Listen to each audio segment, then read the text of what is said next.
దయచేసి లేచి నిలబడదామండి.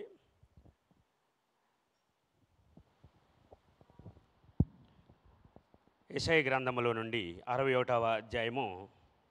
యెషయా గ్రంథము 61వ అధ్యాయము 61 అధ్యాయము 1వ వచనం నుంచి 6వ వచనం వరకు కలిసి చదువుకుందామండి అందరం. యెషయా గ్రంథము 61వ అధ్యాయము 1 నుంచి 6 వచనాలు అందరం కలిసి చదువుకుందాం. ప్రభువు యెహోవా ఆత్మ నా మీదికి వచ్చి ఉన్నది, దీనులకు సువార్తమానము ప్రకటించుటకు యెహోవా నన్ను అభిషేకించెను.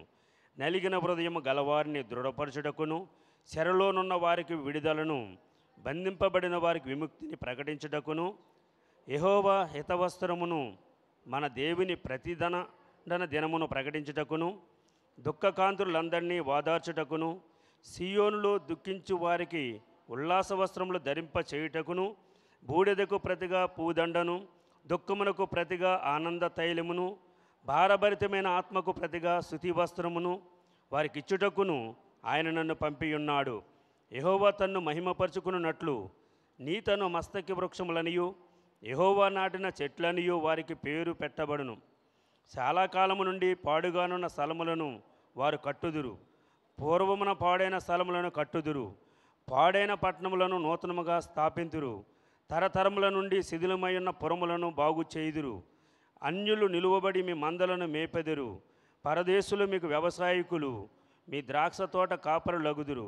మీరు యెహోవాకు యాజకులనబడుదురు, మా దేవుని పరిచారకులని మనుషులు మిమ్మల్ని గూర్చి చెప్పుదురు. జనముల ఐశ్వర్యమును మీరు అనుభవింతురు, వారి ప్రభావమును పొంది అత్యంతురు. ఈ లేఖన భాగము దేవుడు మన వెనుకల్లో దీవించునుగాక. ఆమెన్. దయచేసి కూర్చుందామండి.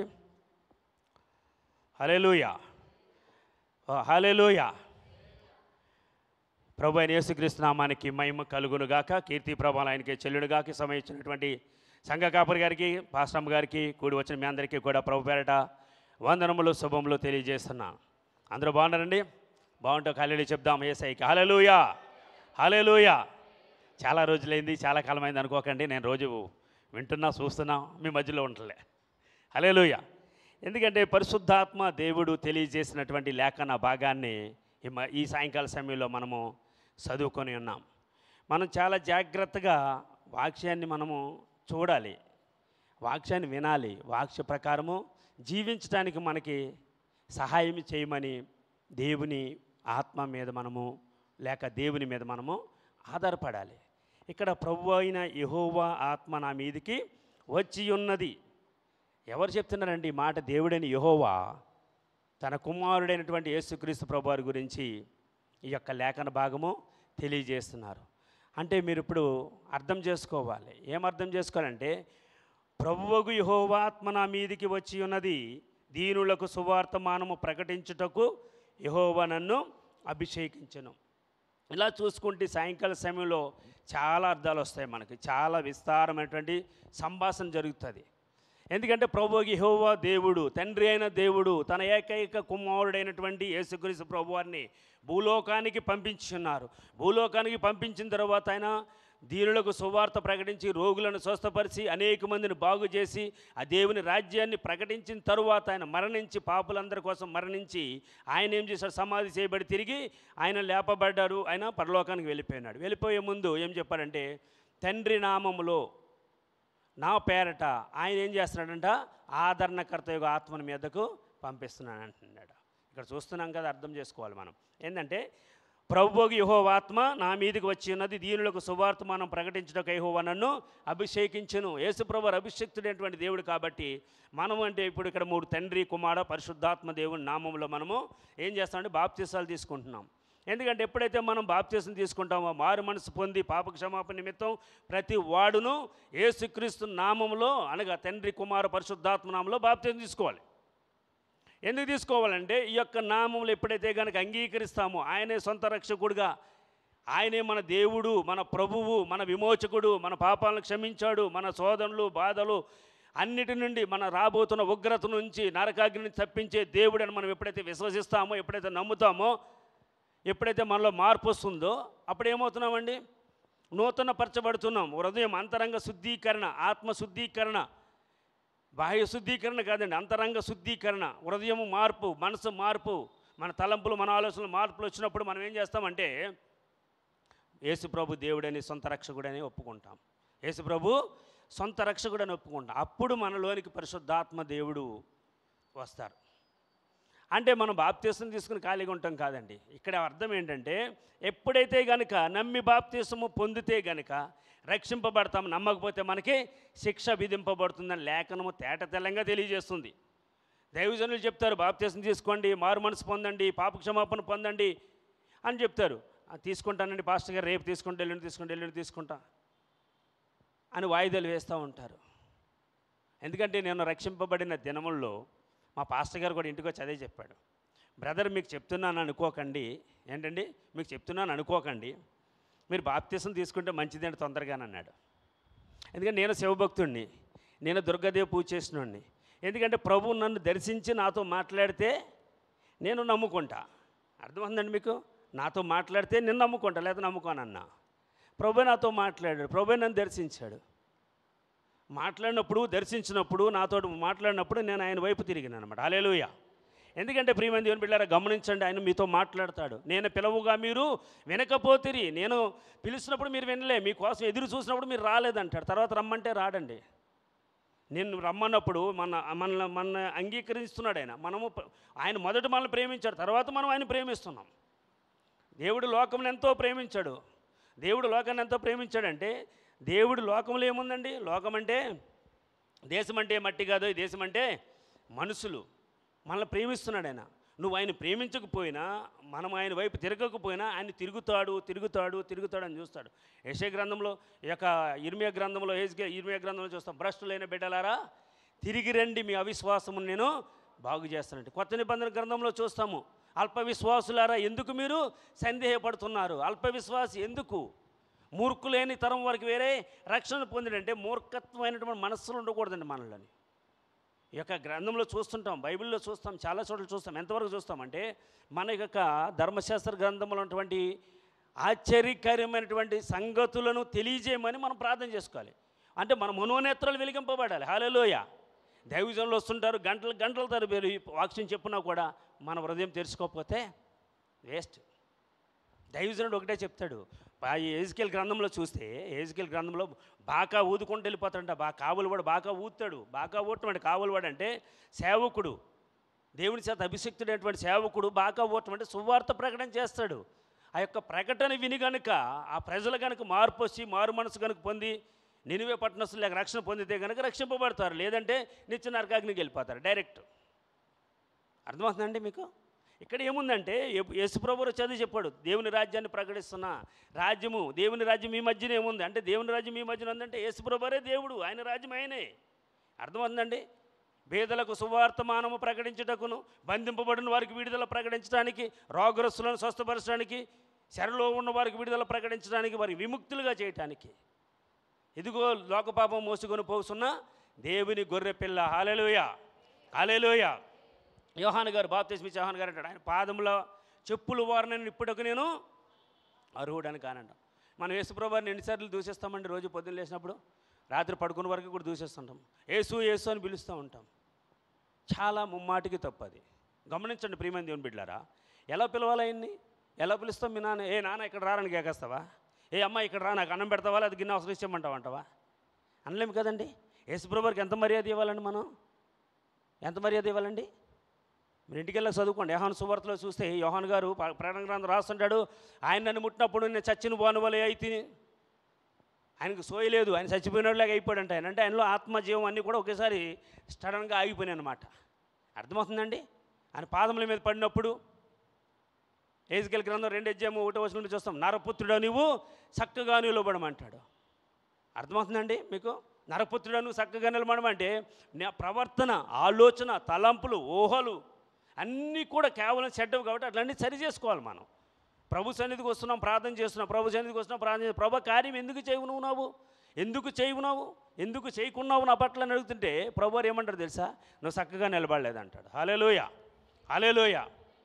చాలాసార్లు చూడండి ప్రియమైన దేవుని బిడ్డలారా, ఎంత వాక్యం విన్నామో దాని ప్రకారం జీవించడానికే మనం ప్రయత్నం చేయాలి.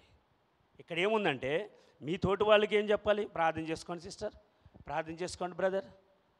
ఒక ఊర్లో ఒక ఆమెకి ఒక తోడుకోళ్ళ భర్త కొడుతుంటే ఆమెకి ఏమైందంటే ఆమెని విడిపించడానికి వేరే ఆమె వెళ్ళని తెలుసున్న ఆమె వెళ్ళి ఏం చేసిందంటే ప్రార్థన చేసింది. ఆమె అన్యురాలు, తోడుకోళ్ళ అన్యురాలు, ఏమో ప్రభుని నమ్ముకున్న సిస్టర్. ఏం చేసిందంటే తోడుకోళ్ళకి ప్రార్థన చేస్తే మంచిగా ప్రార్థన చేసేసింది, చేయిపెట్టింది, ఆయిల్ రాసేసింది, అంత అయిపోయింది. ఇంటికి వచ్చేటప్పటికి ఆమెలో ఉన్న దైవాత్మ ఈమెలోనికి వచ్చేసింది. అర్థమవుతుందండి?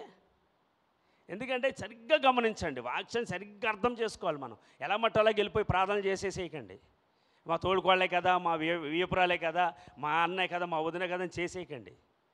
ఎందుకంటే మీకు బైబిల్ గ్రంథంలో చాలామందికి చెప్పేది ఏంటంటే, లోపల మన హృదయంలో, మన అంతరంగంలో ఎవరు ఉండాలండి? యేసుప్రభు వారు ఉండాలి. అందుకే యోహాను గారు యోహాను పత్రికలో చూస్తాము, ఈ లోకంలో ఉన్నవానికంటే మీలో ఉన్నవాడు గొప్పవాడు. హల్లెలూయా.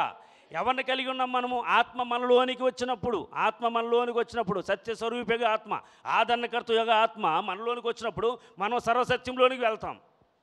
చెడేదో మంచేదో తెలుసుకుంటాం. ఎక్కడ యేసుప్రభు వారి గురించి చూసినట్లయితే ఈ రోజుల్లో ఆయన ఏమన్నాడండి? నేను దీనుడను, సాత్వికుడను, నా కాడి ఏమండి, మీ కాడి ఏ కాడండి? సిలువ అనే కాడి, సువార్త అనే కాడి భుజాన్ని ఎత్తుకుని మీరు వెళ్ళండి, సులువుగా మీరు నడిపిస్తానని అన్నాడు. ఎందుకంటే ఎందరైతే ఆత్మచేత నడిపింపబడతారో, ఏ ఆత్మచేత? దేవుని ఆత్మచేత, పరిశుద్ధాత్మచేత నడిపింపబడతారో వారందరూ కూడా దేవుని కుమారులు అనబడతారు అనిపిస్తుంది. హల్లెలూయా. విశ్వాసం ఉంచడం మాత్రమే కాదు, పరిశుద్ధాత్మ అభిషేకం కూడా మనకి కావాలి. ఈ రోజుల్లో చివరి రోజుల్లో ఉన్నాం. ఎందుకంటే యుద్ధ సమాచారాలు తెలిస్తాయి. ఈ యొక్క మత్తయి సువార్త 25వ అధ్యాయంలో చూస్తాం, అక్కడక్కడ భూకంపాలు కలుగుతాయి, అక్కడక్కడ జనం మీదకి జనం లేస్తారు, రాజ్యం మీదకి రాజ్యం లేస్తుంది, ఒక ఇంట్లో వాళ్ళకి విరోధులు అవుతారని బైబిల్లోనే ఉంది. అర్థమవుతుందండి? బైబిల్ చదువుకుంటే మనకు క్లారిటీగా ఏంటంటే, పరిశుద్ధాత్మ దేవా నా కన్నులను తెరవండి, హల్లెలూయా, నా మనోనేత్రాలు వెలిగించండి. ఎందుకంటే ఆరిపోతున్నాయేమో. మీకు విషయం చెప్పమంటారా? బుడ్డులో ఇంతకుముందు బుడ్లు ఉండే తెలుసండి, కిరసనాల బుడ్డుల్లో కిరసనాలు అయిపోతున్నప్పటికల్లా ఆ మంచిగా వెలుగుతున్నటువంటి ఆ యొక్క ఏమంటారు, అది ఒత్తు ఆరిపోయి ముందు ఏం చేస్తుంటే కొడేసే ఏమంటారు దాన్ని, ఏమంటారు, ఇంత ఉండలు కట్టేస్తుంటుంది. ఆయిల్ లేదు దానికి. దేనికన్నా దీపం బుడ్డికి ఆయిల్ లేదు కాబట్టి మసేసేస్తుంటుంది. అప్పటి వరకు ఆయిల్ సమృద్ధిగా ఉన్నని చెప్పి, అది నూనె సమృద్ధిగా ఉన్నప్పుడు మంచిగా వెలుతురిచ్చింది. తర్వాత ఏమైందంటే ఆయిల్ అయిపోయేటప్పటికి ఆ యొక్క దీపం బుడ్డి ఏమైందంటే మసి కట్టేస్తుంది అన్నమాట. అర్థమవుతుందండి? ఎందుకంటే ఇప్పుడు ఆత్మీయ జీవితంలో, మన యొక్క విశ్వాస జీవితంలో దేవుని యొక్క వాక్యము కనుక మన హృదయంలో లేకపోతే, మన హృదయంలో సమృద్ధిగా లేకపోతే మన ఆత్మీయ జీవితం ఎలాగ ఉంటుందంటే, హెజ్కేల్ గ్రంథం 37వ అధ్యాయంలో ఉంటుంది. హెజ్కేల్ గ్రంథం 37వ అధ్యాయంలో ఏముందంటే, అక్కడ ఎండిపోయినటువంటి ఎముకల లోయ కనబడుతుంది. హల్లెలూయా. ఎందుకంటే మనం అనుకుంటాము, ఎందుకంటే కొత్త నిబంధనలు కానీ పాత నిబంధనలు కానీ చూసినట్లయితే, ఓల్డ్ టెస్ట్మెంట్ని కొత్త నిబంధనకు తీసుకొచ్చినట్లయితే, ఓల్డ్ టెస్ట్మెంట్లో చెప్పిన మాటలన్నీ కూడా కొత్త నిబంధనలు ఉంటాయి. అక్కడ ఏముందండి? ఆత్మ నా మీదకి వచ్చినప్పుడు, యెహోవా హస్తం నా మీదకి వచ్చినప్పుడు నేను ఆత్మవశుడై ఆ లోయలోనికి నడిపించాడు. అక్కడ ఏమన్నాడండి? హెజ్కేలు ప్రవక్తతోటి దేవుడైన యెహోవా చెప్తున్నాడు, ఈ ఎముకలు బతుకుతాయా, ఎముకలు బతకగలవా అని అడుగుతున్నాడు. ఆయన ఏమంటాడండి అప్పుడు? ప్రభువా, యెహోవా, అది నీకే తెలియను. హల్లెలూయా. ఎవరికంటాడండి? నాకు అన్నీ తెలుసు అని చెప్పట్లే. ఏమంటాడండి? ప్రభువుకే తెలుసు అన్నీ, ప్రభువారికే తెలుసు. ప్రభువారికి ఎన్ని తెలుసు అంటే అన్నీ తెలుసు. యెహోవా నాకు అసాధ్యమైనది ఏదైనా ఉన్నదా? మనుషులకు అసాధ్యమే కానీ బట్ దేవునికి సాధ్యము. నమ్ముట నీ వలనైతే నమ్మువానికి సమస్తము సాధ్యమే, సగం సాధ్యం కాదండి. హల్లెలూయా. సిస్టర్ 7 వారాలు రమ్మంటారా ప్రేయర్కి? ఈ మధ్యకాలంలో ఆంధ్రప్రదేశ్లో వచ్చినటువంటి జబ్బు ఏంటంటే, 7 రోజులు ఉపవాస ప్రార్థనలు, 10 రోజులు ఉపవాస ప్రార్థన చేయండి, ప్రభు కార్యం చేస్తాడంట. యేసుప్రభు పరిశుద్ధ గ్రంథంలో వారమైనాక రమ్మని చెప్పలేదండి. ఎక్కడ వారం రోజులు అయినాక రమ్మని చెప్పలే. మీరు గమనించండి, 3 రోజులు ఉపవాసం ఉండరా అమ్మా, 4 రోజులు ఉపవాసం ఉండరా అమ్మా అని చెప్పలే. అన్నారండి ఎక్కడైనా? యేసుప్రభు చెప్పారండి? సమరయ స్త్రీతోటి కానీ, ఆ యొక్క రక్తస్రావ రోగము కలిగినటువంటి ఆ స్త్రీతో కానీ, దెయ్యం పట్టిన ఆమెతో కానీ, 18 సంవత్సరాల గూని రోగముతో ఉన్న ఆమెతో కానీ ఏమండి చెప్పారండి? ఎల్లుండి రా అమ్మా, నేను కొంచెం ప్రార్థనలో వీక్ అయిపోయినా, నేను కొంచెం ప్రార్థన చేసుకున్న ఉపవాసం ఉండి నేను అప్పుడు వస్తాను, నీకు అప్పుడు నెత్తి మీద చేయబెట్టి ప్రార్థన చేస్తాను అన్నారండి యేసుప్రభు వారు. అమ్మ రేపు రా అన్నాడండి. పోనైనా రేపు రా దెయ్యాన్ని నిలగొడతాను అన్నాడు? అనలేదు కదా. ఎందుకు అనలేదండి ఆయన? ఇక్కడే ఉంది చూస్తున్నాం. ప్రభువు యెహోవా ఆత్మ నా మీదికి వచ్చి ఉన్నది, దీనులకు సువార్త మనం ప్రకటించుటకు యెహోవా నన్ను అభిషేకించెను. అయితే ప్రియమైన దేవుని బిడ్డలారా, అక్కడ 32వ హెజ్కేలు గ్రంథంలో చూసినట్లయితే అది నీకే తెలియను ప్రభా, ఆ ఎముకలు బతుకుతాయో బతుకవనటువంటిది నీకే తెలియను. గమనించండి ప్రియమైన దేవుని బిడ్డలారా, నా బిడ్డ వివాహ విషయంలో, నా భర్త మారు మనసు విషయంలో, నా కూతురు చదువు విషయంలో, నా కొడుకు ఉద్యోగ విషయంలో ప్రభా మీకే తెలియనయ్యా, మీరు సాయం చేయండి అని మనం హంబుల్ రిక్వెస్ట్ పెట్టాలి. అంటే ఎలాగా? దీన మనసు కలిగి దీనులుగా అడగాలి. ప్రభా ఉద్యోగం ఖచ్చితంగా అది కావాలి. ఏం కావాలండి? ఆ ఉద్యోగం ఖచ్చితంగా అది ఎలిజిబుల్ కాడు, అయినా ఉద్యోగం కావాలని అడిగితే దేవుడు అన్నేస్తాడండి? ఇస్తాడండి దేవుడు? అవకాశం ఇచ్చినప్పుడు దాన్ని వినియోగించుకోవాలి. అటెండర్ నుంచి అలాగలా పైకి రావచ్చు. మీకు విషయం చెప్పమంటారా? 1993వ సంవత్సరమో 94వ సంవత్సరం అనుకుంటా, సురేష్ అన్న ఫోర్త్ గ్రేడ్ ర్యాంకులో టైపిస్ట్ ఆయన, మన సురేష్ పాస్టర్ గారు. ఎంతండి? 4th గ్రేడు టైపిస్ట్గా చేశాడు ఆయన. టైపిస్ట్గా చేసుకుంటూ ఈ రోజున గ్రీనింగ్ హోల్డర్ అనమాట. హల్లెలూయా, హల్లెలూయా. మీరు సురేష్ అన్న అడగండి, అన్న మా కోసం ప్రార్థన చేస్తున్నాను అడగండి, చేస్తున్నాను అంటాడు. అర్థమవుతుందండి మీకు? సురేష్ అన్న ఎప్పుడైనా ఫేస్లో మీరు ఆ ఫేస్లో కోపం చూసారా ఎప్పుడైనా? మీరు ఎప్పుడైనా కోపం చూసారా? అందుకే రత్నమహర్షం గారు మా ఆత్మీయతలు ఏం పేరు పెట్టిందో తెలుసా? గాంధీ తాత అని పేరు పెట్టింది.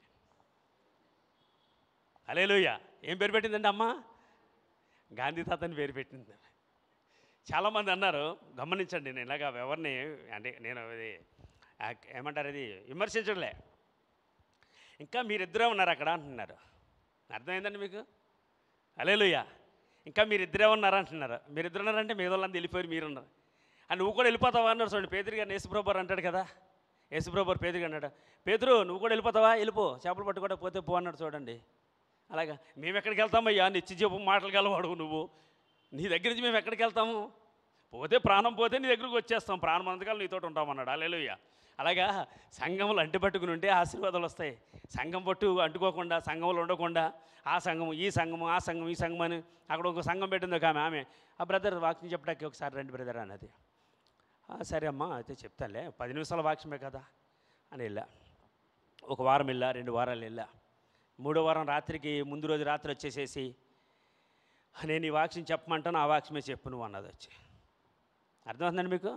నేను ఇది చూపిస్తా. మరణం గురించి చెప్పమంటే మరణం గురించి చెప్పు, దేవుని గురించి చెప్పమంటే దేవుని గురించి చెప్పు, జీవం గురించి చెప్పమంటే జీవం గురించి చెప్పు అన్నది. సరే అక్క, అలాగే మీరు ఎలా చెప్తా అలాగే, ఎందుకంటే మీరు పిలిచినప్పుడు నేను రావాలి, మీరు చెప్పింది నేను చెప్పాలి, అదే కదా మీరు అనేది. సరే అమ్మ అక్కడ నిలబడతాను, నిలబడి ఏదైతే ప్రభువారు తెలియజేస్తారో తెలియజేసిందే మాట్లాడతా. అయితే ఆమె కొంచెం మనసు బాధ అనిపించిందండి. ఎవరికైనా బాధ అనిపిస్తుంది కదా.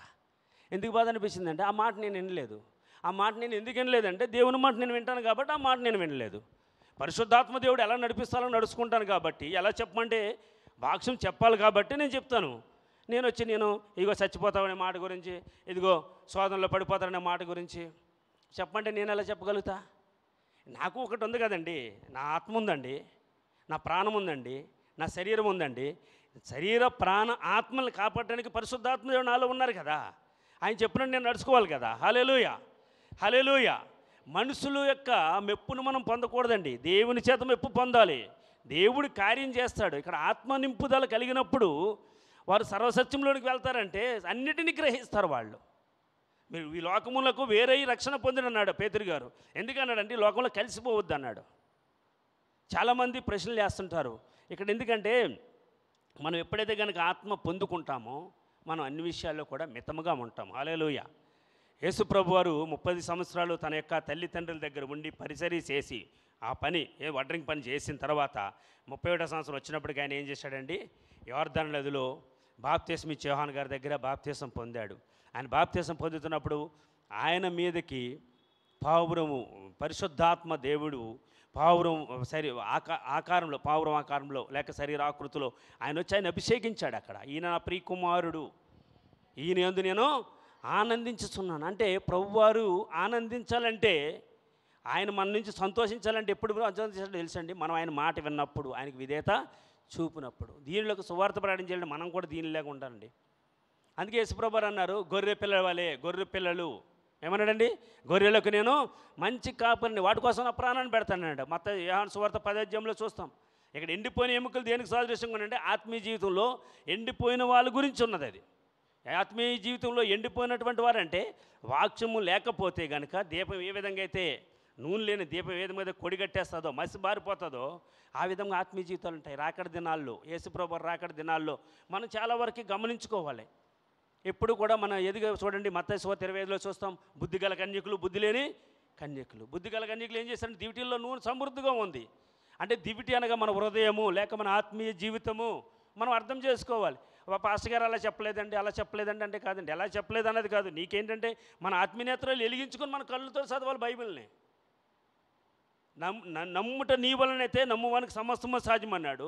నమ్మితే నువ్వు మార్తా మరియల్లారా నా మహిమను చూస్తారన్నాడు. 3 దినాలైనటువంటి లాజరు గారు సమాధిలో ఉన్న లాజరు గారిని పిలిచాడు. లాజరు బయటికి రా అంటే ఆయన పేదర వస్త్రాలతో నడుచుకుంటూ వచ్చాడంట. అర్థమవుతుందండి? ఎందుకని ఈయన అంటున్నాడు, తండ్రి నీకు కృతజ్ఞతలు చెల్లిస్తున్నాను, ఈ లాజర్ని బయటికి పిలుస్తున్నందుకు నీకు వందనాలు. ఫస్ట్ ఏమంటున్నాడు అది తెలుసండి, యేసుప్రభు వారు ఫస్టే చెప్తున్నాడు. ఆయన తండ్రికి రిక్వెస్ట్ పెట్టేస్తున్నాడు. ఆయన రాత్రి అంతా ప్రార్థనలో గడుపుతున్నాడు, ఉదయం సువార్త ప్రకటన చేస్తున్నాడు. ఆకలేసినప్పుడు రొట్టెలు పంచుతున్నాడు, ఆకలేసినప్పుడు ఏమో చేపలు కాల్చుకుని తినమంటున్నాడు. అర్థమవుతుందండి?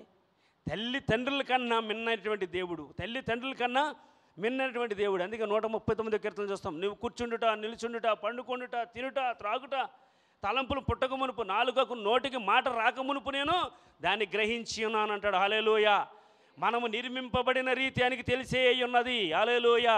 మన ఎముకలు ఎన్నైతే ఉన్నాయో ఇవన్నీ కూడా ఆయనకి మరుగుపరచబడలేదు. హల్లెలూయా. 139 కీర్తనలో చూస్తాం, అక్కడ అంటుంటాడు భక్తుడు, నీ ఆత్మ యొద్ద నుండి నేను ఎక్కడికి పోదును. హల్లెలూయా. పరిశుద్ధాత్మదేవుని అభిషేకాన్ని మనం పొందుకోవాలి, అభిషేక్తులై ఉండాలి ప్రతి క్షణము కూడా.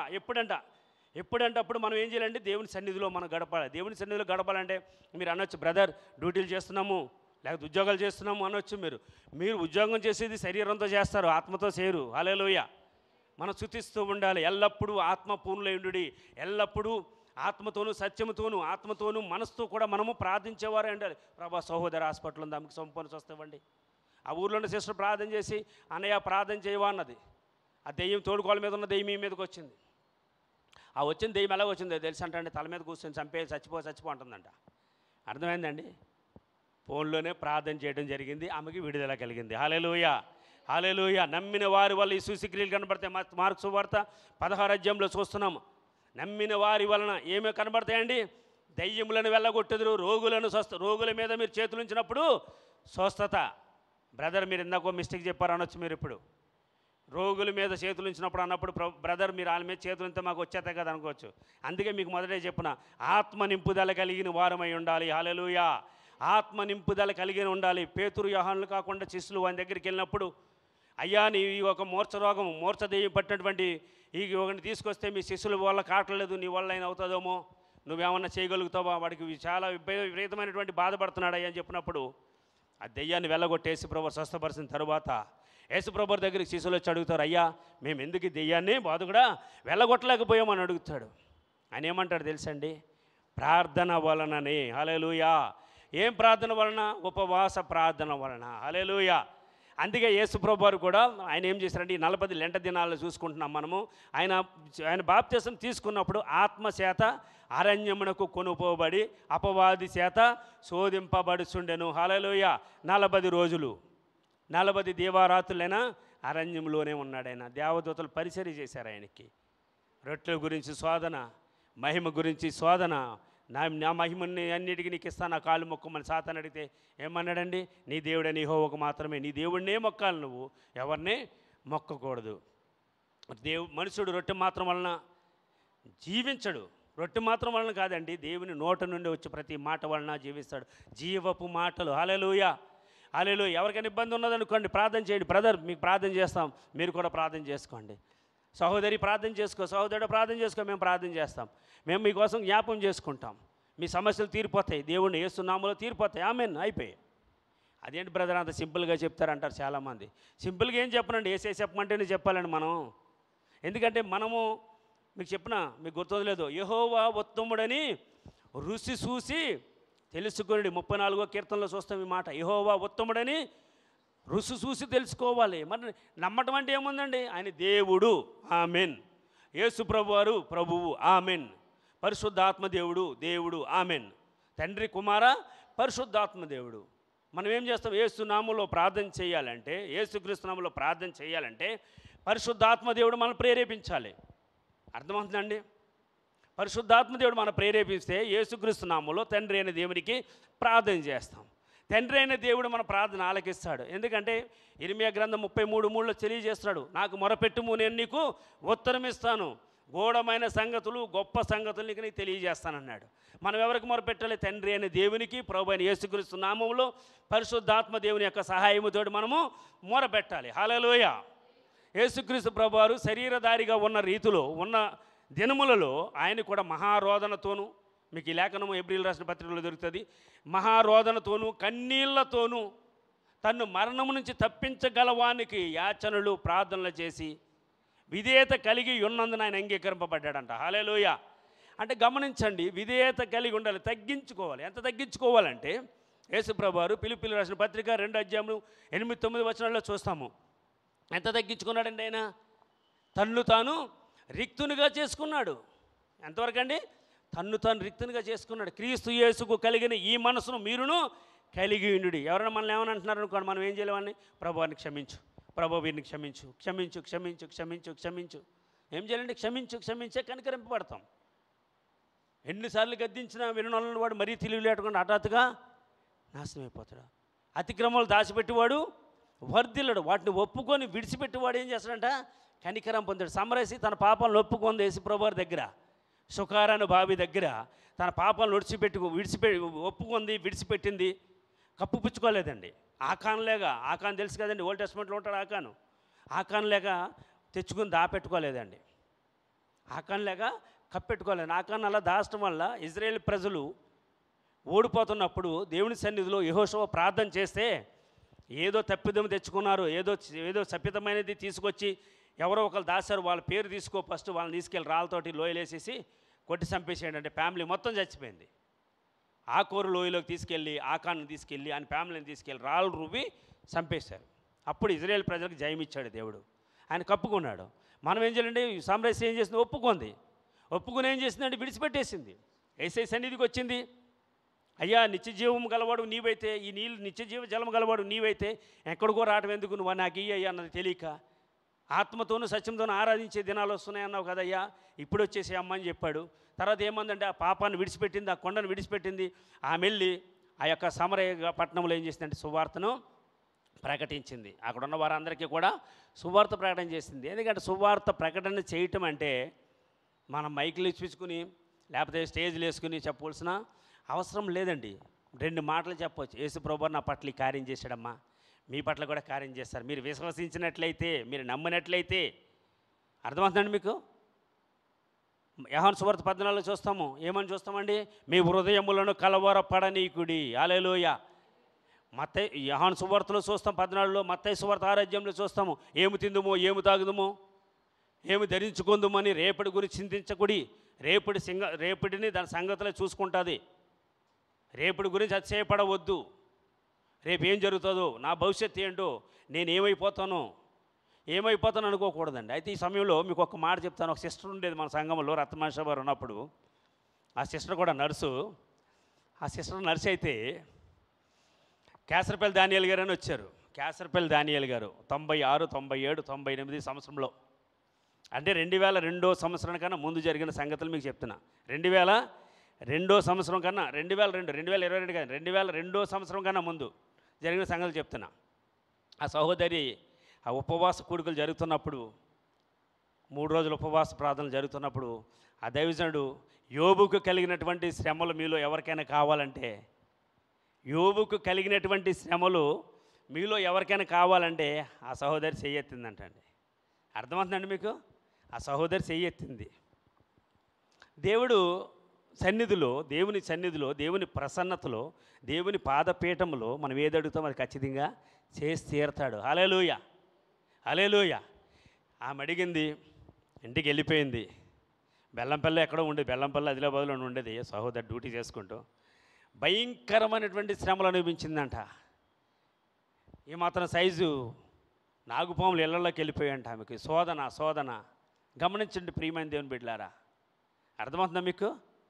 ఆ సహోదరి పరిగెత్తుకుండా వచ్చింది అమ్మ దగ్గరికి. అమ్మాయి ఇలా జరుగుతుంది అమ్మ ఇలా జరుగుతుంది అమ్మ అంటే అమ్మ ప్రార్థన చేసి దాన్ని అక్కడ కట్టడి చేయడం జరిగింది. హల్లెలూయా. గమనించండి, మీరు ఏది అడుగుతారో అది ప్రభు నెరవేరుస్తాడు. ఏది కావాలంటే అది ఇస్తాడు మీకు. తర్వాత మాత్రం ఎందుకు ఇచ్చావు ప్రభు అంటే మాత్రం అసలు ఏమి లేకుండా చేసేస్తాడు, హిజ్కియా రాజు లేక. హల్లెలూయా. అర్థమైందండి మీకు? ఆ సహోదరి పాపం చాలా శ్రమలు పడ్డది. చాలా శ్రమలు అంటే మామూలు శ్రమలు కాదు, అగ్ని వంటి శ్రమలు అనుకోండి. అంటే మనం అనుకుంటాం దైవజనుడు యోబు లాంటి శ్రమలు మీకు కావాలంటే ప్రభా మాకు వద్దు ప్రభా అనుకోవాలి తప్ప యోబు లాంటి శ్రమలు మనకు తట్టుకోలేము. యోబు మహాభక్తుడండి. యోబు ఎక్కడా, మనం ఎక్కడా? యోబు ఎంత భక్తుడండి! యోబు ఎంత భక్తుడు, ఎంత ఐశ్వర్యవంతుడు, ఎంత భయభక్తులు కలిగిన వాడు. తన బిడ్డల కోసము, తన యొక్క కుటుంబం కోసము, తన యొక్క కాందాని కోసం, అంటే కుటుంబ సభ్యులందరి కోసం, బంధువర్గం కోసం ఎంత ప్రార్థన చేసేవాడండి ఆయన. రేయి మొదటి జామునే సూర్యోదయం కాకమునిపే, అరుణోదయం కాకమునిపే ఆయన ప్రార్థన చేస్తున్నాడు. ఈ రోజున మనం ప్రార్థన చేయాలంటే కష్టం అయిపోద్ది మనకి. ప్రభా నీరసం వచ్చేస్తుంది అయ్యా, ప్రభా 3 దినాలు ఉపవాస ప్రార్థనలో ప్రభా వెళ్ళాలా వద్దా ప్రభా అంటారండి రండి. అంటే మనం ఎందుకు చెప్పమంటారా ప్రియమైన దేవుని బిడ్డలారా? గమనించండి బ్రదర్, మీరు ఇలా చెప్తారంటారమ్మో. ఇప్పుడు ప్రేయర్కి రాలేదు కదా బ్రదర్, మీకు ఎలా తెలుసు అంటారమ్మో. మీరు ప్రేయర్కి రాపని ఒకసారి యూట్యూబ్లో లేకపోతే ఆన్లైన్లో చూస్తే మనకు మెసేజ్లు వస్తుంటాయి. అంటే ప్రార్థనకు వచ్చింది వేరు, మెసేజ్లు చూసింది వేరు. గమనించండి, నా సన్నిధికి రండి. మీరు యూట్యూబ్లో నా సన్నిధి దొరుకుతుందని యేసుప్రభువు ఎక్కడ చెప్పలేదు. దయచేసి గమనించండి ప్రియమైన దేవుని బిడ్డలారా. నేను యూట్యూబ్లో చూస్తున్నా, లేకపోతే ఆన్లైన్లో చూస్తున్నా, నేను ఏ లైన్లో చూస్తున్నా అంటే ఏ లైను ఉండదు మనకి. ఒకటే లైన్ అంటారు కాదంటారు, ఒప్పుకుంటారు ఒప్పుకోరా? ఒకటే లైన్ అండి, అది ఆన్లైన్ కాదండి, అది జీసస్ లైన్. హల్లెలూయా. నేనే మార్గము, నేనే సత్యము, నేనే జీవము. ఆ మూడిట్లు ఏ తక్కువైపోయినా మనకు ఆన్లైన్ అయిపోద్ది అనమాట. అర్థమవుతుందండి మీకు? ఏ లైన్ అండి? ఆత్మ లైను. ఆత్మదేవుడు నడిపించిన ప్రకారం మనం నడవాలి. నేను యూట్యూబ్లో చూసుకుంటూ వస్తున్నా బ్రదర్, చూసుకుంటూ వచ్చాను బ్రదర్, కారు వచ్చి గుద్దేసింది బ్రదర్. ఎవరు చూడమన్నాడు బ్రదర్? నిన్ను దైవజనుడు చెప్పాడా బ్రదర్? మీకు ఏమన్నా దైవజనుడు చెప్పాడండి? చెప్పండి. కుడి ఎడమకు చూడొద్దని చెప్తే, కుడి వైపు కానీ ఎడమ వైపు కానీ చూడొద్దని చెప్తే పేతురు గారు ఎలా చూశాడు పక్కకి, ఏమన్నాడని దిగజారిపోయాడు కిందకి. దిగజారిపోలేదా అండి? ఎందుకు దిగజారిపోలేదా? మనం ఏం చేయాలండి? ఆన్లైన్లు ఏ లైన్లు గీ లైన్లు చూడకండి. దేవుని సన్నిధికి రండి వీలైతే, లేదంటే ప్రార్థన చేసుకోండి వీలైతే. ప్రభు సన్నిధిని అడగండి, ప్రభు నీ సన్నిధిలో సంపూర్ణ సంతోషము, ఆనందము, సుఖము అన్నీ ఉన్నాయన్నావు. అన్నిటికన్నా ముఖ్యంగా నాకు ఏం కావాలనాలి? మనము ఆత్మ నింపుదల కావాలనాలి. ఆత్మతో నింపబడాలంటే పరిశుద్ధాత్మ దేవుడు మనలోనికి వస్తారు, అప్పుడు మనల్ని నడిపిస్తారు. సహోదరి రాబోతున్న ఉగ్రతను తప్పించడానికంటే నీ కుటుంబం కోసం నువ్వు రేయి మొదటి జాము లేచి ప్రార్థన చేయాలి. ప్రార్థన ఎలా చేయాలి? విరామము కలుగనీయకము నీ కనురెప్పలకు. విలాపాక్షాలు 2:19-18 చూస్తాము. సియోను కుమారి కన్యక రేయి మొదటి జాములు లేచి ఏం చేయాలండి? మనము చేతులెత్తి ప్రార్థన చేయాలి. ఎందుకు ప్రార్థన చేయాలండి? కిటికీల గుండా మరణం ఎక్కగున్నట్లు, ఇంట్లో సంటి బిడ్డలు లేకుండాను, రాజమార్గంలో యవనులు లేకుండాను మరణము మన కిటికీల గుండా మన రాజమార్గాలకు వచ్చేసింది. కాబట్టి ఆ యొక్క మరణం నుంచి తప్పించబడటానికి మనం ప్రార్థన చేయాలి. మనం ఎలా ప్రార్థన చేయాలంటే యేసుప్రభు వారిలాగా ప్రార్థన చేయాలి. యేసుప్రభు వారు ఎలా చేశారు? తండ్రి మీరు నన్ను కొడుతున్నారయ్యా, నన్ను ఈయన క్షమించేయ అన్నాడు. ఎందుకంటే తండ్రి మీరు కొడుతున్నారయ్యా వీడిని చూసుకోయని అనలేదు ఆయన. అక్కడ సిలువ మీద నుంచి ఒక మాట అంటే చాలండి, ఆ సిలువ ఉండదు ఏముండదు ఆయన. ఎందుకంటే సిలువ బలియాగము, సిలువ మీద ఆయన బలియాగం అవ్వవలసినటువంటి అవశ్యం వచ్చింది. కాబట్టి తండ్రి అనే దేవుడు అనాదిలోనే రాబోతున్నటువంటి ఈ జనాంగాన్ని నిత్య నరకాగ్ని నుంచి తప్పించడానికి ప్రణాళిక వేసి ఉన్నాడు. కాబట్టి సిలువ మరణం పొందాడు. యెషయా గ్రంథంలో చూస్తాం మనం 53వ అధ్యాయంలో. ఆయన పొందిన గాయముల ద్వారా, ఆయన పొందిన దెబ్బల ద్వారా, ఆయన చిందించిన రక్తము ద్వారా సమాధాన బలి పోయింది. ఇంకా ఏముందండి? దహన బలులు పోయినాయి, అన్నీ పోయినాయి. మనం ఏం చేయాలంట? ఈ సమయంలో మీకు మాట చెప్తా, సహోదరులారా మీ శరీరములను సజీవ యాగముగా ఎవరికి సమర్పించుకోండి? దేవునికి సమర్పించుకోండి. ఇది మంచిది. మీ మనసు మారి రూపాంతరము పొందుట వలన, మీ మనసు మారి రూపాంతరం పొందాలి. ఎప్పుడు రూపాంతరాలు వస్తాయి మనకంటే? క్రీస్తులో ఉన్నప్పుడు, ఆయన ఆత్మతో నింపబడుతున్నప్పుడు మాత్రమే మనకి ఏమొస్తుందండి? అభిషేకం వస్తుంది. ఇక్కడ అంటున్నాం, ఒకటే వాక్యం తీసుకున్నారు కదా బ్రదర్, ఎలాగంటారు మీరు? పరిశుద్ధాత్మ దేవుడు మనలోనికి వచ్చినప్పుడు మనం ఎంతవరకు వెళ్తామంటే లోతైనటువంటి వెళ్తాం. నడిపించు నా నావా నడి సముద్రమున దేవా. ఎక్కడి వరకు అండి? నడిపించు నా దేవా. నా నావ అనగా మన యొక్క జీవితం అనే హృదయం అనేటువంటి నావలో యేసుప్రభు వారు ఉంటే లోతైనటువంటి జలాల్లోకి నడిపిస్తాడు. లోతైన జలం అనగా నీరు కాదండి, జనములు. దేవుని ఆదికాండం 1వ అధ్యాయంలో చూస్తాం, దేవుని యొక్క ఆత్మ జలముల మీద అల్లాడుచుండెను. జనముల పైన లేక జలముల పైన అంటే ఈ భూలోకం మీద, ఈ మనుషులందరి మీద. అంటే నిన్ను ప్రేమించిన దేవుడు అన్యులను ప్రేమిస్తున్నాడు, అన్యులను ప్రేమించిన దేవుడు విగ్రహారాధకులను ప్రేమిస్తున్నాడు, ముస్లిం మనిషి ప్రేమిస్తున్నాడు, అందరినీ ప్రేమిస్తున్నాడు దేవుడు అందరినీ ప్రేమిస్తాడండి. అంటే ఎస్పెషల్ ఏంటంటే మనం ఆయన తెలుసుకుంటే మనకి హృదయం మారుతుంది, మనలో పరిశుద్ధాత్మ దేవుని యొక్క కార్యాలు జరుగుతాయి. ఎందుకంటే మనలో ఎవరు నివాసం చేస్తారండి? ఇంటికి ఎలా చూసుకోండి, యోహాను సువార్త చూస్తాము, మేము వచ్చి వారితో నివాసము చేస్తాము. ఎవరు వచ్చి? తండ్రి, కుమార, పరిశుద్ధాత్మ దేవుడు వచ్చి మన హృదయంలో నివాసం చేస్తారు. అందుకే మనకి 34వ కీర్తనలు చూస్తాం, యెహోవా యందు భయభక్తులు గలవాని చుట్టూ ఆయన దూత కావలి ఉండి వారిని రక్షిస్తుంది. ఎందుకు రక్షిస్తుంది అంటే మనలో ఏ క్వాలిటీ లేదనుకుంటున్నాం మనం, కానీ మనకు క్వాలిటీ ఉంది. మనము క్రీస్తు రక్తంలో కడగబడ్డాం కాబట్టి, యేసయ్య రక్తంలో మనం శుద్ధీకరించబడ్డాం కాబట్టి, ఆత్మ శుద్ధీకరించబడ్డాం కాబట్టి మనము ఎవరి సొత్తు? ఆయన సొత్తు కాబట్టి ఆయన కాపాడుతాడు. హల్లెలూయా. మీ యొక్క స్థలంలోకి మూడు సెంట్ల స్థలంలోకి ఎవరైనా వచ్చి గుడిసేసుకుంటూ ఊరుకుంటారు మీరు? మీకు ఉన్నటువంటి పొలంలోని ఎవరైనా వచ్చి గుడిసేసుకున్నారనుకో, సపోజ్ బ్రదర్ ప్రవీణ్ వాళ్ళ దాంట్లో భూషణ్ గారు వచ్చి ఆయన గుడిసేసుకున్నాడానికి మీరు ఏమంటారు? ఏ బ్రదర్, ఇది నాది. అందుకే ప్రభువారు ఒక మాట అంటారు, నా కనుపాప వలె మిమ్మల్ని నేను కాపాడుతాను. హల్లెలూయా. ఎవడైనా కనుక మీ మీదకి వస్తాడంటే ఎవడో రాడు మీ మీదకి, ఎవడో రాడు, ఏ అపాయము మీ వద్దకు రాదు, ఏ తెగులు నీ గుడారము సమీపించదు అంటున్నాడు దేవుడు. కానీ ప్రభా, ఈ కాలు నొప్పి ప్రభా, ఈ మోకాలు నొప్పి ప్రభా, ఈ తుండి నొప్పి ప్రభా, ఏం నొప్పులండి? ఇవన్నీ చిన్న సమస్యలు ఆయన చెప్తే ఆయన ఏమంటాడు తెలుసా? నవ్వుతాడు ఆయన. ఎందుకు నవ్వుతాడంటే, నా గద్దింపు విని తిరుగుడి. సామెతల గ్రంథం 1వ అధ్యాయం 21, 22, 3 వచనాలు చూస్తాం. నా గద్దింపు విని తిరుగుడి, నా ఆత్మను మీ మీద కుమ్మరిస్తాను. అంచె దినంలో మనుషులందరి మీద కుమ్మరిస్తాను యోవేలు ప్రవక్త ప్రవచించున్నారు. ఆదికాండం నుండి దేవుడు ఏమంటాడంటే, నా ఆత్మను మీ మీద కుమ్మరిస్తానన్నాడు. కానీ ఆత్మను కుమ్మరించాలంటే మనం లోబడాలంటే తగ్గించుకోవాలంటే మనం ఒప్పుకోవాలి. ప్రతి క్షణము కూడా, ప్రతిరోజు కూడా, ప్రభా నన్ను కడగండి, నన్ను పవిత్రపరచండి. చివరికి ఒక మాట చెప్పి ముగించేస్తా. పేతురు గారు యేసు ప్రభు దగ్గరికి వచ్చినప్పుడు, పేతురు కాలు కడుక్కుని రా అని చెప్పాడు. కాలు కడుగుతా నీ కాళ్ళు అని అడిగినప్పుడు పేతురు గారు అన్నారు, అయ్యా నా కాలు కడగను, నా తల నుంచి కింద వరకు కడిగా అంటాడు. పేతురు, నువ్వు స్నానం చేసావు కదా, నువ్వు స్నానం చేసిన వాళ్ళు కాలు కడుక్కుంటే సరిపోతుంది అని అన్నాడు. ఎందుకంటే ఒకసారి మనం బాప్తిసం తీసుకున్న తర్వాత, మన పాపాలకు విడుదల కలిగిన తర్వాత చిన్న పొరపాట్లు జరిగి శుద్ధుల మలినము పోగొట్టుము. శుద్ధుల మలినం అంటే ఎక్కడొక్కడ నోటి ద్వారా, తలంపుల ద్వారా, ఆలోచనల ద్వారా, చూపుల ద్వారా ఏదో ఒక మిస్టేక్ జరుగుతూనే ఉంటుంది. విశ్వాసైనా అవిశ్వాసైనా ఎవరైనప్పటికీ కూడా దాన్ని ఏం చేయాలంటే ప్రతిరోజు ప్రతి క్షణము కూడా మనం దేవుని సన్నిధిలో ఒప్పుకోవాలి, విడిచిపెట్టేయాలి. ఈవేళ విడిచిపెట్టి రేపు తొలగించుకోకూడదు. మనం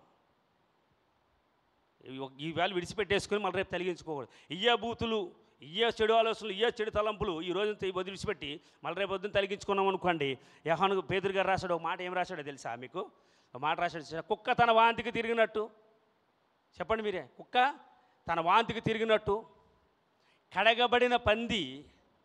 హల్లెలూయా చెప్తామండి. హల్లెలూయా. ఏముందండి? కడగబడిన పంది. ఏంటండి? ఒక కుక్క గురించి, ఒక పంది గురించి చెప్పాడు, ఒక గాడిద గురించి చెప్పాడు, ఒక కాకి గురించి చెప్పాడు అండి, ఒక పావురం గురించి చెప్పాడు, ఒక గొర్రె గురించి చెప్పాడు, ఒక మేక గురించి చెప్పాడు, ఒక చేప గురించి చెప్పాడండి యేసుప్రభు వారు. మన గురించి కూడా చెప్పాడు. బుద్ధి లేనోడా అని పిలిచాడు, మూర్ఖుడా అని పిలిచాడు. ఎంతకాలం రా మీరు 2 తలంపుల మధ్య చచ్చిపోతారు మీరు అన్నాడు. అంటే బైబిల్లో వాక్యాలు బ్రదర్ ఇలాగంటారు ఏంది బ్రదర్ అనొచ్చు, బైబిల్లో అలాగే ఉంది.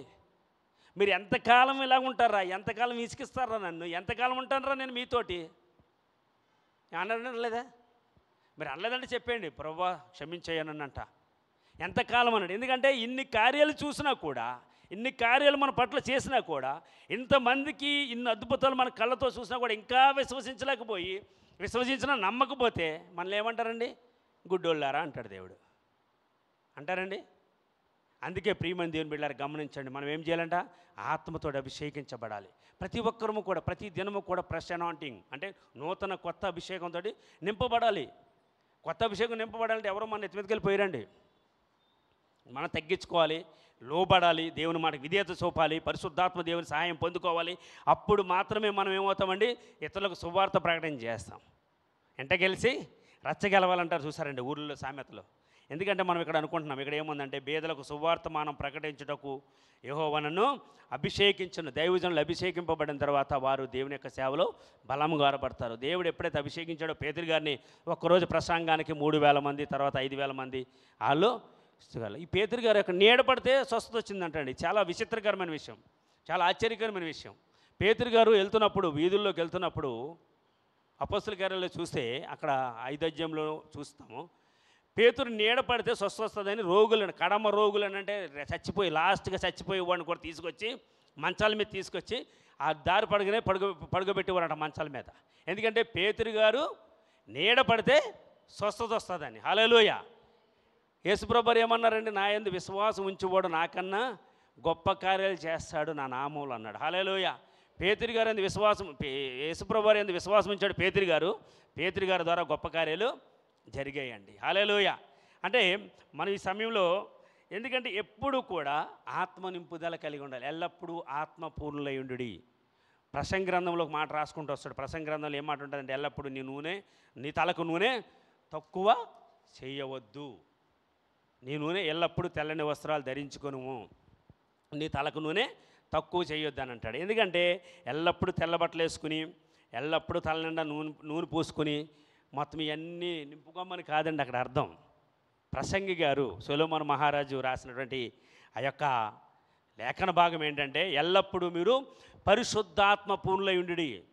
133వ కీర్తనలో సహోదరుల ఐక్యత కలిగి నివసించడం ఎంత మేలు, ఎంత మనోహరము.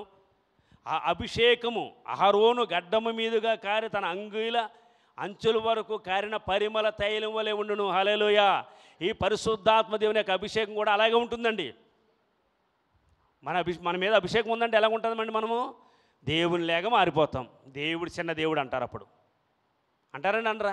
అరే దేవుళ్ళే చెప్తున్నారు బ్రదర్ మీరు. అమ్మా నువ్వు దేవుళ్ళేక మాట్లాడుతున్నావమ్మా. ఎందుకంటే మనం మాట్లాడేది మనం కాదు, మనలో నుండి ఆయన మాట్లాడతాడు కాబట్టి. హల్లెలూయా. ఎప్పుడైతే మన మీదకి అభిషేకం వస్తుందో మన రూపురేఖలు మారిపోతాయండి. రూపురేఖలు మారిపోతాయండి. కోతి రూపు రాదండి మనకి. హల్లెలూయా. గమనించండి ప్రియమైన దేవుని బిడ్డలారా, రూపురేఖలు మారిపోతాయంటే ప్రవర్తన మారిపోతుంది, చెడు ఆలోచన చెడు తలంపు పోతుంది, అంతేగాని మనం వేరేది రాదు. ఎందుకే చెప్పమంటారా? మోషే గారు కొండ నుంచి దిగొస్తున్నప్పుడు ఆయన ఏమైపోయాడండి? ఆయన దేవుడు అయిపోయాడు.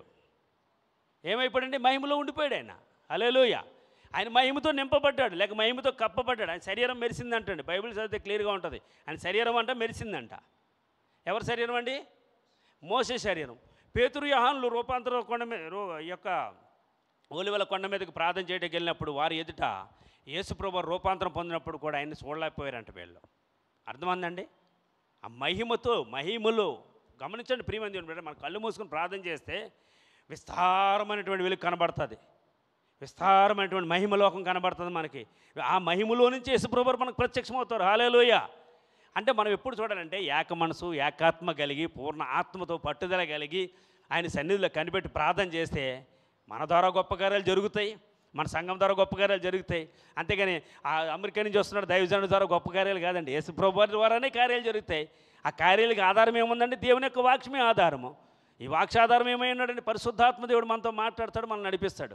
కాబట్టి ఈ వాక్యానికి లోబడండి, దేవుని యొక్క మాటలకు విధేయత చూపండి. ఎవరు చెప్పినప్పటికైనా ఏం చెప్పినప్పటికైనా బైబిల్ చూసుకోవాలి. మనం బైబిల్ చూసుకోవాలి అంటే మనం సెటరేట్ చేసుకోవాలి. ఎందుకంటే ప్రతి దినము కూడా ప్రభువా నన్ను కడగండి, నన్ను శుద్ధీకరించండి, నన్ను దీవించండి ఆస్వాదించండి అని అడగొచ్చు, తప్పు లేదు. కానీ మనం ఏంటంటే శుద్ధీకరణ కావాలి. ఫస్ట్ మన హృదయాన్ని శుద్ధీకరించుకోవాలి, మన ఆత్మను శుద్ధీకరించుకోవాలి, మన మనసులో మార్చుకోవాలి. మనం మారు మనసు పొంది పాపక్షమాపణ నింపని అన్నాడు. ప్రతిరోజు కూడా మన మనసు మార్చుకుంటుండే, అలాగా దేవుని మనసు మనలోకి వచ్చేయాలి. దేవుడు మనలోకి రావాలంటే మనం ఆయనకి అవకాశం ఇవ్వాలి. ప్రభా రండి ప్రభా అంటే ఎక్కడికి వస్తాడు? ఆయన రాడండి. హృదయం అనే తలుపున తట్టుస్తున్నానంటాడు. ఎవడైనా నా స్వరం విని కనుక నా మాటకు లోబడితే వాని దగ్గరకు వచ్చి వానితో నేను నివాసం చేస్తానన్నాడు. అంటే రండి ప్రభా మా ఇంటికి రండి ప్రభా, చికెన్ తెచ్చా మటన్ తెచ్చా రండి ప్రభా తిందాం ప్రభా అంటే ఆయన వస్తాడని రాడు కదా. మీకు ఒక విషయం చెప్పి ముగించేస్తాను, ఇలా పొడిగైపోతుంది. ఆ యొక్క బైబిల్ చూడవలసిన అవసరం లేదు. ఈ యొక్క ఆది కాండంలో అబ్రహాం గారు ముగ్గురు మనుషులు సింధూర వనంలో తన వాకిట కూర్చున్నప్పుడు ముగ్గురు మనుషులు వెళ్తున్నారు, దగదగా మెరుస్తున్నారు. ఆ మనుషులు ముగ్గురు మనుషులు మంచి 8 పర్సన్స్ వెళ్తున్నారు. ఆయన వాకిట కూర్చుండి చూస్తున్నాడు. ఆయన మధ్యాహ్నం వేళ ఎండవేళ చూస్తున్నప్పుడు, కన్నులు ఎత్తి చూస్తున్నప్పుడు ముగ్గురు వ్యక్తులు ఆయనకి కనబడ్డారు. కనబడినప్పుడు అబ్రహాం గారు ఏం చేశాడండి, దిగ్గున లేచి పరిగెత్తాడంట. పరిగెత్తి ఏం చేశాడు తెలుసా, సాష్టాంగ నమస్కారం చేసి, ప్రభులారా ఈ ఎండవేళ వచ్చారు కాబట్టి దాహం తీర్చుకుని వెళ్దురు కానీ మా ఇంటికి రండి అని పిలుచుకెళ్ళారంట. ఎక్కడ తీసుకెళ్లారండి, ఇంటికి తీసుకెళ్లారు. ముగ్గురు ప్రభువులు తీసుకెళ్లారు. ఆయన ముగ్గురు వ్యక్తుల్ని, ముగ్గురు మనుషులను తీసుకెళ్ళి వారికి ఆతిథ్యం ఇచ్చాడు. ఎప్పుడు ఇచ్చాడండి, ఆ ఎండవేళలో మిట్ట మధ్యాహ్నం ఎండవేళలు ఇచ్చాడు. సారాను పిలిచాడు, 3 మానికల రొట్టెలు చేపించాడు, పాలు రప్పించాడు, అన్నీ రప్పించాడు. చిన్న దూడను తీసుకురమ్మన్నాడు, మంచి లేత దూడను తీసుకురమ్మన్నాడు, లోత వధించమని పనివాడికి ఇచ్చాడు. అన్నీ చేసి రెడీ చేసేటప్పటికి వాళ్ళు 12 గంటలకు వచ్చారండి ముగ్గురు మనుషులు. వాళ్ళు మంచిగా తిని ఆరగించేటప్పటికి ఎంత టైం పట్టవచ్చు, 2 గంటలు వేసుకోండి. ప్రిపేర్ చేయడానికి 1 గంట వేసుకోండి, 3 గంటలు పట్టింది. 12, 3 ఎంత అవుతుంది, 15 గంటలు. 15 గంటలు అంటే ఎంత అవుతుందండి, 5 గంటలు అయింది అనుకుందామండి. 5 గంటలు అయినప్పుడు తినేసేసినాక వాళ్ళని దీవించారు. వచ్చే మీదటికి నీ భార్య గర్భవతి అవుతుంది, ఒక కుమారుని కంటదయ్యా, నేను దీవిస్తున్నాను అన్నాడు. అనేసిన తర్వాత వెళ్ళిపోతూ సొదొమ గొమొర్రా పట్టణాల వైపు చూసి, అబ్రాహ్మ పట్టణాల సంగతి ఏంటో ఒకసారి చూడు అన్నాడు. అబ్రాహ్మ ఎవరండి దేవునికి, ఎవరండి, స్నేహితుడు. స్నేహితుడు అబద్ధం ఆడు, స్నేహితుడితోటి అమరికలు ఉండవు. ఫ్రెండ్స్ అనమాట ఇద్దరు. అంటే నా కష్టం వచ్చిందంటే వీని కష్టము, ఈయన కష్టం వస్తే నా కష్టం అన్నట్టు ఉండేవారు అనమాట.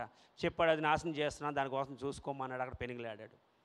ఆ వయసు కూడా అప్పటికి దగ్గరగా రమ్మి 90 సంవత్సరాలు సుమారు ఉంది అబ్రాహాంకి. ఆ వయసులో కూడా ఆయన పరిగెత్తాడంట, నేల మట్టుకు వంగి ప్రార్థన చేశాడు. ధనవంతుడండి, బహుధనవంతుడు అబ్రాహాము. ఆస్వాదించాడు దేవుడు. జనములన్నిటికీ నువ్వు తండ్రిగా ఉంటావు అన్నాడు. హల్లెలూయా. జనములకు తల్లి అన్నాడు. ఎందుకో తెలుసా, అబ్రహాము మాట విన్నాడు. ఆదికాండం 12లో చూస్తాం. అబ్రహాం మాట విన్నాడు, తగ్గించుకున్నాడు, లోబడ్డాడు. అయ్యా నువ్వు ఏది చెప్తుంది, నువ్వు ఇచ్చావు కొడుకుని తీసుకురమ్మంటావు తీసుకొస్తా, ఎక్కడ నరికెమ్మంటావు అక్కడ నరికేస్తాను అన్నాడండి. మనం ఏమంటాం, అయ్యో ప్రభా నా కొడుకుని నేను ఇవ్వను. ఏమంటామండి, నా కొడుకుని అయితే నేను ఇవ్వను. నా కొడుకుని ఇంజనీరింగ్ చేయాలి, డాక్టర్ని చేయాలి, సేవకుని మాత్రం చేయండి నేను, ఎందుకంటే సేవకులకు చాలా కష్టాలు ఉంటాయి. హల్లెలూయా అన్నాడండి. అబ్రహాము తీసుకెళ్ళాడు, వధించడానికి సిద్ధపడ్డాడు. అందుకే అబ్రహాము గురించి ఒక మాట ఉంటుంది ఏంటంటే, అబ్రహాము దేవుని నమ్మినది అతనికి నీతిగా ఎంచబడు. ఆ నీతే యేసుక్రీస్తు ప్రభువారు.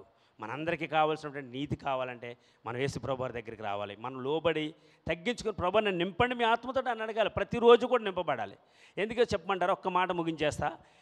ఈ యొక్క కీర్తన గ్రంథంలో చూస్తాము, పరిశుద్ధాత్మను, నీ పరిశుద్ధాత్మ నా యొద్ద నుండి తీసివేయొద్దు ప్రభువా. ఎందుకంటే ఆత్మను తీసేస్తే మనం ఏమవుతుంటే వ్యర్థులమైపోతాం, అధోగతి పాలైపోతాయి మన జీవితాలు. ఎందుకంటే మన పాపాన్ని మనం ఒప్పుకొని విడిచిపెట్టాలి. దావీదు మహారాజు పశ్చాత్తాపడి ఎన్నో సంవత్సరాలు పశ్చాత్తాపడి మళ్ళీ తిరిగి దేవుని సన్నిధిని పొందుకోగలిగాడు ఆయన. మనం సింపుల్గా చదివేస్తాం, 15 వచనాలు 16 వచనాలు చదివేస్తాం మనం. నీ సన్నిధిలో నుండి నన్ను త్రోసివేయకు. కీర్తన 23 చిరకాలము నేను యెహోవా మందిరంలో నివాసము చేయగోరుచున్నాను. చిరకాలము ఎల్లప్పుడూ కూడా మనం ఆయనతో ఉండాలి. ఆయన మనతో ఉండే దేవుడు. హల్లెలూయా. ఈ కొద్ది మాటలు, ఈ కొద్ది వాక్యము దేవుడు మన వెనుకల్లో దీవించునుగాక. అదేవిధంగా మోకరించినట్లయితే చిన్న ప్రార్థన చేసుకుందాం. మన మధ్యలో ఉన్న పాస్టర్ గారు ప్రార్థన చేస్తారు, ముగింపు ప్రార్థన. దయచేసి మోకరించగలిగిన వారు మోకరించినట్లయితే ప్రార్థన చేసుకుందాం.